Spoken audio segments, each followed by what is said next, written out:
Senin atana okup şıkkan Boğazbay деген kişi 90 baldan kaçırıptı koydu. Bana aynısını aytıladı koydu. Sol yağı Boğazbay деген kişi bizde kesildi, Şoylğas kesildi. Bekmeza деген болған, болыс болған. Оның баласы Тоңышбай деген болыс болған. Тоңышбай өзі мына менен тәкаппар болма дейді бізде.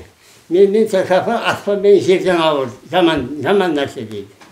Кішіпейілді бол, жүзді жұмсақсызды бол, пайғамбардың хадисі бойынша. Адамға деген мұсылмандық, имандық пен мейірімдік қамқоршылық қоғамшыл бол дейді бізде дінде. Ал енді осы сол Тоңышбай 25 жасында болыс болып, бір күн тартып алғанда ақша, пара беріп. Сол менен жаңағы халық ұшыраған бір үлкен кісі келіп, о заманда қараған мыстың ондай атып салады тұрған, аттын деген. Сол жаңағы Тоңышбай тым қасында адамдарға тым үндемей, сәлем бермей, қарама деген ғой. Сол ашқан істеп, ешкім қарамағанса, ассалаумағалейкум келген қарашүй ол кезде контора. Көшпелі алу ғой.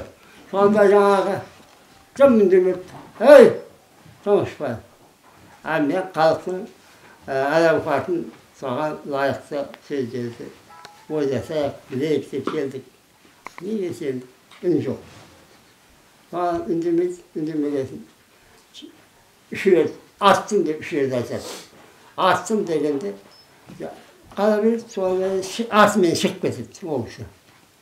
Шығып кетсенен кейін 2 сағатта ма, 2,5 сағатта ма, мені қозғала алмай қалдым. Мені тілімге салып көтеріп алып үйге жүрді. Сонымен жүз шыға өтті сол айтқан уақытына. Ал енді бұл кездегі аруақты адамдар бәрі таза адам. Ауасы да таза, суы да таза, ішетін тағамы таза, адам да таза ғой. Міне, олардың қарқы бірден Москвада қалып тастайды. Ал енді сол кеткен. Соның артына Жәбірленген дұғасы. Жәбірленген, Аллаға қатты дұға қылады ғой. Назаланған. Соның артына 80 малда келіпті. 90 малда ма? Жаңағы Бекмырзаның баласының ғой. Иә. Соның баласы атына келген ғой.